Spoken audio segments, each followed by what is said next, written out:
Tuloy po kaming nag-aanyayang saan man kayo naroon, ano man ang inyong ginagawa sa mga oras na ito.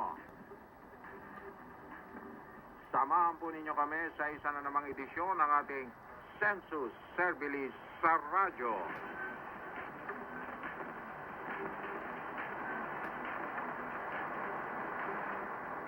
At siyempre pa, nananatiling bukas ang ating message center sa pamagitan ng ating personal hotline 0922-358-2679 para po sa inyong mga mensahe at pagbati.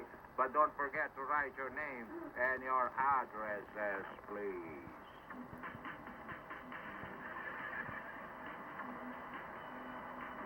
Samantala, tuloy-tuloy na tayo mga kaibigan. Pasadahan na natin kagyat ang ating Census Servilis Balita. Ihatid sa inyo ng ating kabalikat, Miss Mimi Boncan.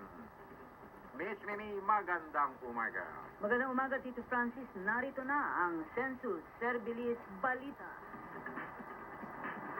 PSA NSO nakahanda na para sa taunang survey ng kalakalan at industriya. Simula sa Setyembre, ang mga kawani at statistical researchers ng PSA National Statistics Office na dumaan sa masusing pagsasanay, nakatakdang maghatid ng questionnaires para sa 2014 Annual Survey of Philippine Business and Industry sa tinatayang may 30,000 sample establishment sa buong bansa.